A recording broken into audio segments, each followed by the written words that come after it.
Come on into the library. It's a place where I love to be. Look in a book, here's a story for you. Who makes stories when the day is through? Who makes stories when the day is through? Story makers, working through the night till the rising sun. Story makers, stories are fabulous, stories are fun. Rossetti Wordsworth. Jenny and Jackson, working through the night till the rising sun. Story makers, stories are fabulous, stories are fun. Come and be a story maker. Go home, come on. Come on, let's be having you. Woo. Story makers.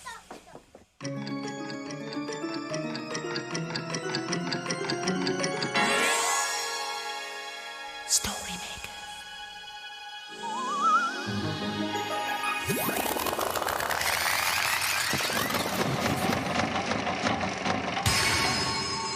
Story makers. It's midnight in the library. Hello. time for all story makers to come out. Are you ready? The sun is down, the stars are bright. Story makers come out at night. Rossetti Wordsworth, magical story maker, here to make stories with you. Hello. Oh, hello. Look, there are lots of smiley faces in the library tonight. Yeah. The children drew them because they were reading about all the different people in their families, like their grands and their granddads. And their mums and their dads. And their brothers and their sisters. Yeah, and their unclets and their aunts. Yeah. I like this picture. Yes, it says My Grandad by James. Yeah. Hello, Jackson. Hello, Belly Jean. Hi, Rossetti. Oh, that's a nice smiley picture. Yeah. Oh, it's James's granddad. Yeah, he drawed it himself.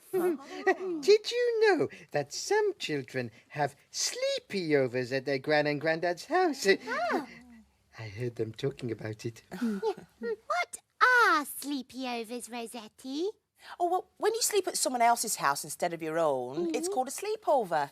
And you can take your teddy and your pyjamas with you. Oh, yes, and you get to stay up late and have hot buttery toast and warm chocolatey milk for supper. I know, Jackson. Why don't we have a pretend sleepover? Yeah. And Rossetti, you can be our grandma. Yeah. Oh, your grandma? Yeah. Yes, all right. Oh, goody. I'll just go and get Eddie my teddy. Oh, and don't forget the pyjamas. Time for a story, I think.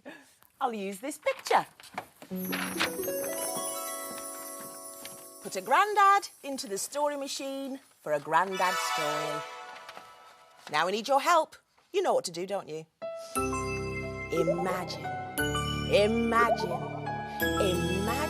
a story.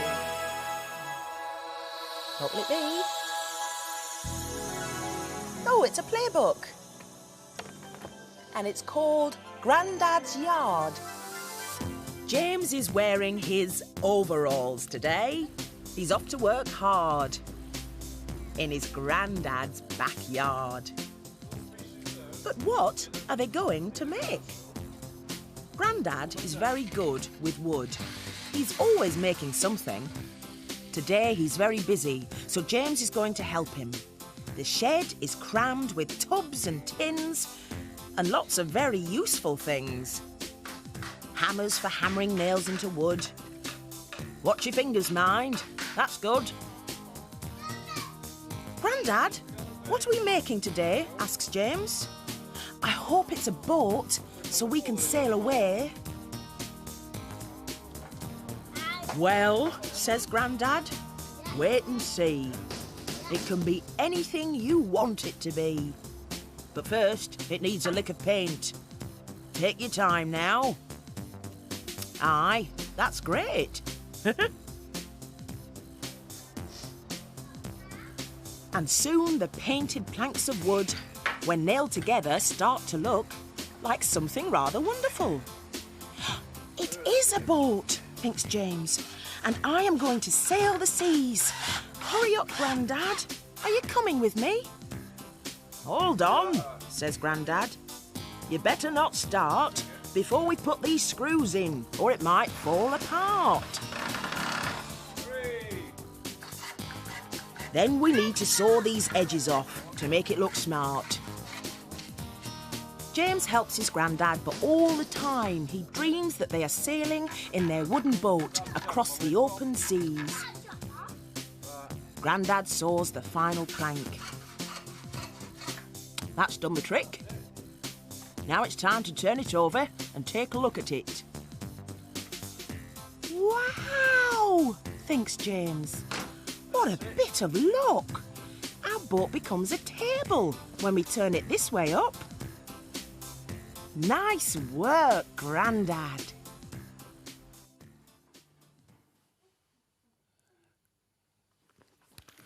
James and his Grandad were very clever. They made a table boat.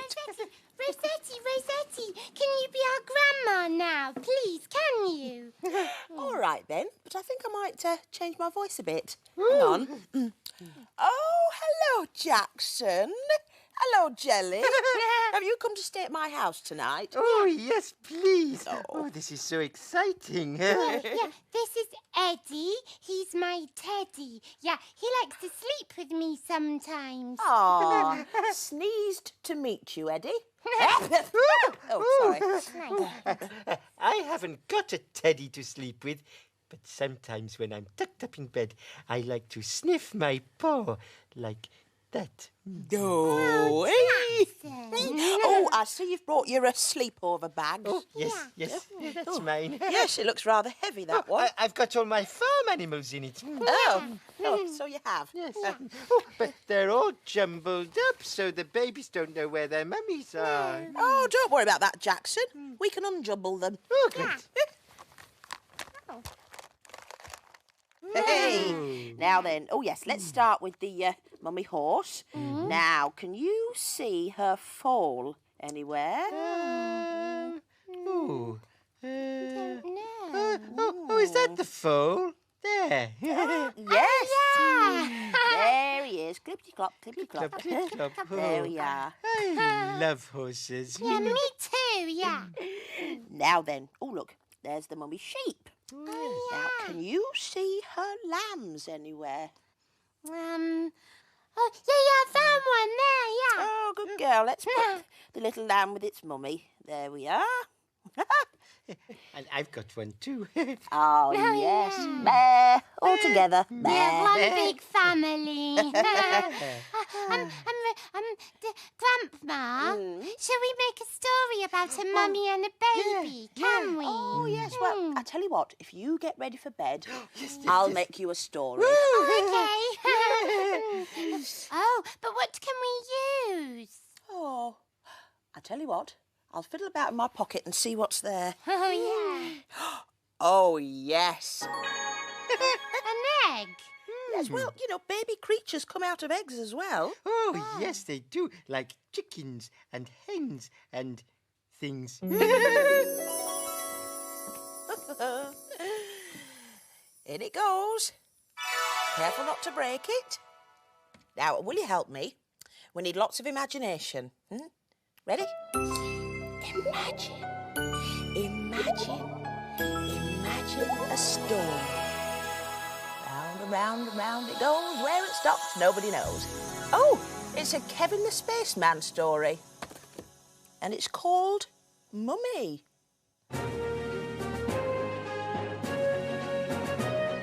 Kevin and Spanner in space to explore, seeking out planets never heard of before.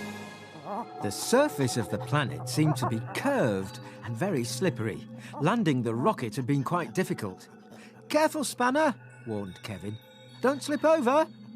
Spanner didn't feel very safe. He was slipping about all over the place.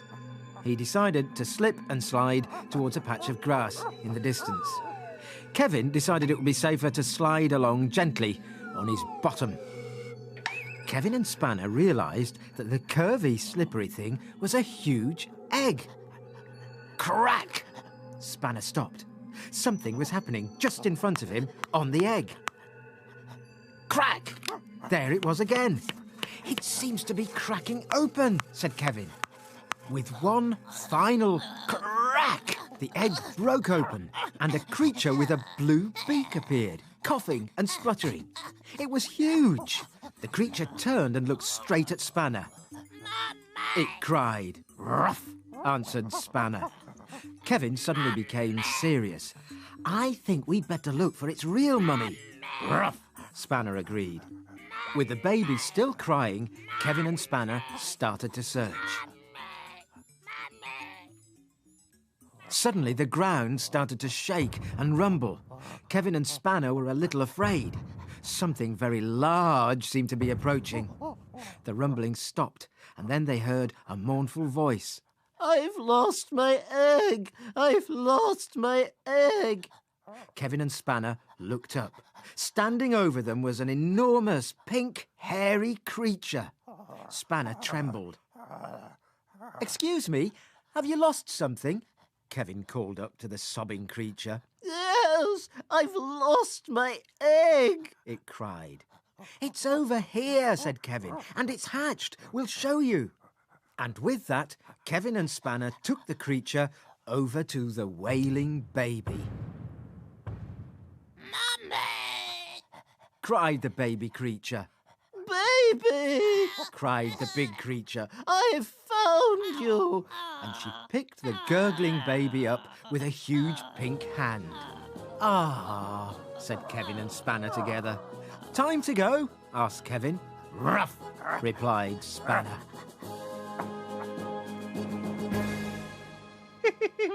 That creature thought that Spanner was its mummy. Yeah, but it found its mummy in the end, didn't it, Jackson? Yeah. And look at all your baby farm animals. They found their mummies too. Oh, hello, Mrs. Pig. What a big family you have. Grandma! Grandma! Grandma! Oh. Can we have a story about a big family, please? Oh, yes. Good idea, Jackson. Well, you're all ready for bed, so I'll make you a bedtime story. But we haven't had our chocolatey warmed up milk and our buttery toast. Oh, yes. Oh, well, let's have another fiddle in Grandma's magic pocket. Oh, yeah. Oi. Oh, well, we can't eat that. There's nothing there. Oh, yes. Supper is served. Oh, wow. I love sleepy overs. Yes, so do I. Yummy. Now then, Jackson. Yes. You wanted a story about a big family, didn't you? Yes, please. Well, one of the children has drawn some very good ants. Now, they live in big families. Yes. Should we put this in the story machine? Yes. Woo, thank you. I'll put this in the machine and then I'll be back for my sleepover supper. In it goes. And now we need that magic ingredient, imagination. Will you join in? Imagine a story.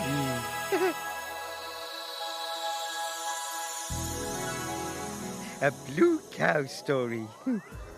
And it's called Blue Cow and the Ants.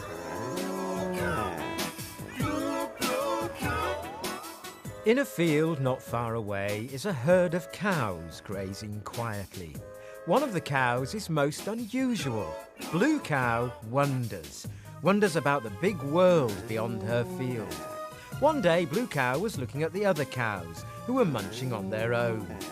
I wonder what it would be like to be part of a huge family. She's off again, said the other cows. So Blue Cow caught the bus that stops beside her field. I'd like a ticket to a place where there's a huge family, please. There you go, madam. Hold very tight. And they set off for a forest.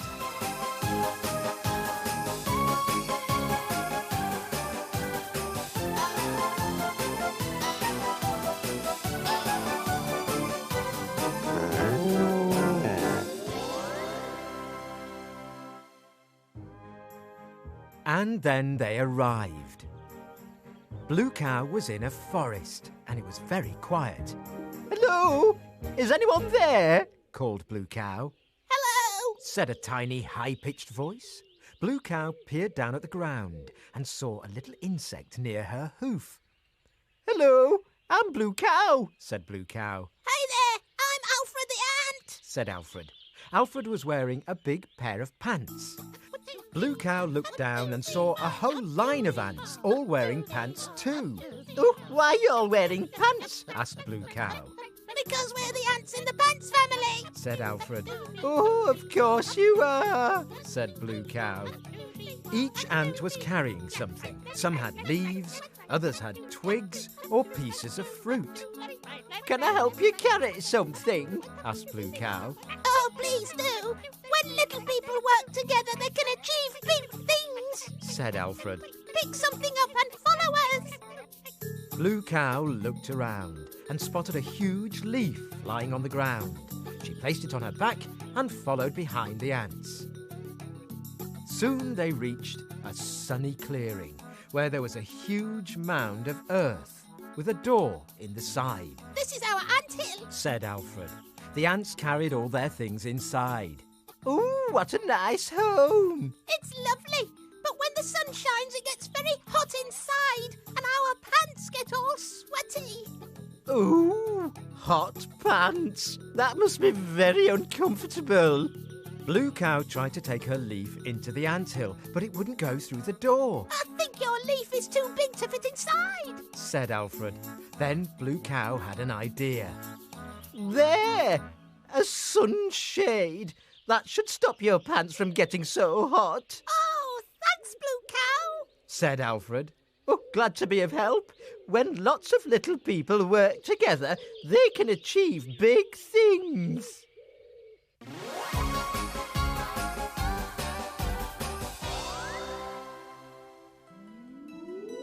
Oh, you'll never guess where I've been. Where have you been? I've been to an anthill and I met the ants in the pants family. Everyone knows ants can't wear pants. But we know they can, don't we? Ooh, what a lot of ants. Ants and pants. Ants and pants. Blue Cow is so clever. Yes. All right now, you two, snuggle down. It's sleep time. Oh, night, Grandma. Mwah. See you in the morning. Oh, it was nice being a grandma. Oh dear. Oh no, look, it's nearly morning. Wake up, sleepy snoozy jelly. Wake up, dreamy Jackson. The sun's unsleeping its beams. Wake up, wake up. Daddy. That was a short sleep. Yes, it's time to hide. Yes, the children will be here soon. Dawn is upon us. The morning is nigh. We've made our stories and we bid you goodbye. Story makers, working through the night till the rising sun. Story makers. Bye-bye, story makers. Stories are fabulous. Stories Thanks are for fun. helping. Bye. Come and make some more stories soon.